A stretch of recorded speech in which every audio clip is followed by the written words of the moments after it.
مصر کے اندر حضرت موسیٰ علیہ السلام نے ایک کبتی کو تھپڑ مار دیا تھا۔ قرآن مجید کے دامن میں یہ واقعہ موجود ہے۔ تو آپ کی جلالت اور آپ کے زور کی تاب نہ لاتے ہوئے وہ وہیں ڈھیر ہو گیا اور اس کی موت واقع ہو گئی۔ تو مصر کے حالات کشیدہ ہو گئے اور حضرت موسیٰ علیہ السلام کو مصر چھوڑنا پڑا۔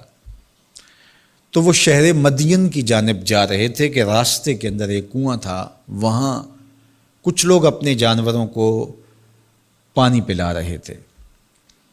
تو حضرت موسیٰ نے دیکھا کہ دو پردہ دار خواتین ہیں، وہ اپنے جانوروں کو ایک سمت لیے کھڑی ہیں۔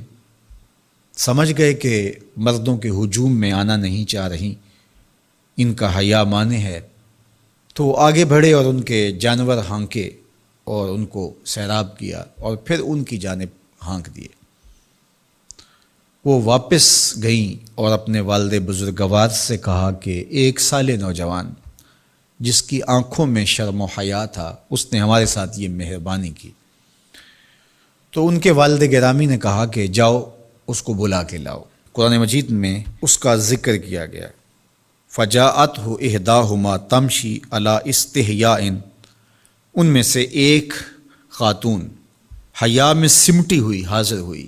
اس نے کہا کہ ہمارے والد گرامی آپ کو بلاتے ہیں، آپ نے ہمارے ساتھ جو مہربانی کی ہے اس کا وہ اجر دینا چاہتے ہیں۔ تو حضرت موسیٰ علیہ السلام ان کے ساتھ چلے گئے، اور جب گئے تو یہ گھر تھا حضرت شعیب علیہ السلام کا، اور یہ صاحبزادیاں حضرت شعیب علیہ السلام کی تھیں۔ تو اس خاتون کا شرم و حیا کے ماحول میں حضرت موسیٰ علیہ السلام کو یہ کہنا اور چل کے اس انداز سے آنا، قرآن نے اس کی حکایت بیان کی ہے۔ تو خدا کو پسند ہے کوئی خاتون حیا کے ماحول میں آئے تو اللہ اس کی آمد کو اور اس کے آنے کو قرآن کا عنوان بنا دیتا ہے، اور قرآن کی حکایت بنا دیتا ہے کہ جو خاتون حیا کے جوہر کی مالکہ ہو وہ اللہ کو کتنی اچھی لگتی ہے۔ اللہ اکبر۔ حضرت نبی اکرم صلی اللہ علیہ وآلہ وسلم کا فرمان حیا کے حوالے سے، الحیاء من الایمان، حیا ایمان سے ہے۔ تو جتنے بھی ایماندار لوگ ہیں وہ پھر حیا کے جوہر سے مزین ہوں گے، مالا مال ہوں گے۔ آپ دیکھ لیجئے سب سے بڑے ایماندار تو میرے اور آپ کے آقا مولا ہیں، اور حضور کمواری لڑکی سے زیادہ حیادار تھے۔ باقی حضور کے اصحاب دیکھ لیجئے، ان کا حیا، اور حضور کی ازواج مطہرات کا حیا دیکھیے۔ ام المومنین حضرت عائشہ رضی اللہ تعالی عنہا فرماتی ہیں کہ حضور کا جب وصال ہوا اور حضور میرے حجرے میں دفن ہوئے، تو میں جب حضور کی قبر انور پہ جاتی تو معمولی چادر اوڑھ کے چلی جاتی، اس خیال سے کہ میرے شوہر ہیں۔ پھر حضرت ابوبکر صدیق رضی اللہ تعالیٰ عنہ کا وصال ہوا تو وہ بھی ساتھ دفن ہو گئے، تو میں پھر بھی اسی حالت میں جاتی، اور میں سوچتی کہ ایک میرا شوہر ہے اور دوسرا میرا والد ہے۔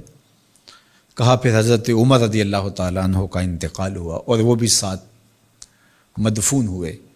تو حضرت ام المومنین فرماتی ہیں کہ اب جب میں جاتی تو میرا جانے کا انداز مختلف تھا۔ فواللہ ما دخلت الا وانا مشدودۃ علی ثیابی حیاء من عمر۔ کہا اب جب بھی میں جاتی تو خوب اوڑھنی اوڑھ کے اور چادر لے کے جاتی، مجھے عمر سے حیا آتی۔ یہ ام المومنین کا انداز زندگی ہے۔ مخدرات اسلام کو اس سے سیکھنا چاہیے۔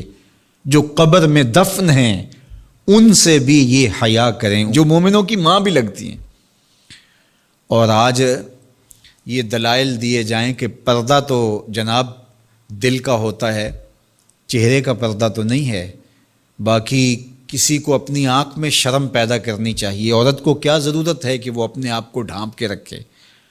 اب ام المومنین کا عمل یہ ہے کہ فرماتی ہیں کہ میں اپنے آپ کو خوب سمیٹ کے جاتی حیاء من عمر۔ عمر قبر میں ہیں لیکن ام المومنین فرماتی ہیں مجھے پھر بھی حیا آتی۔ اور حضرت سیدہ طیبہ طاہرہ حضرت فاطمہ الزہرا رضی اللہ تعالی عنہا نے کہا کہ عورت کے لیے بہترین پردہ یہ ہے کہ اس کو کوئی غیر مرد نہ دیکھے اور وہ غیر مرد کو نہ دیکھے۔ تو جب یہ ہمارا دین ہمیں سکھاتا ہے اور حیا کا یہ سبق دیتا ہے، بڑوں سے حیا کرنے کی تلقین کی گئی، اللہ سے حیا کرنے کی، اس کے رسول سے حیا کرنے کی تلقین کی گئی۔ صحابہ فرماتے ہیں بعض اوقات ہم کچھ پوچھنا چاہتے ہوتے تھے اور حضور کے حیا کی وجہ سے ہم ایک عرصہ تک وہ بات نہیں پوچھ پاتے تھے۔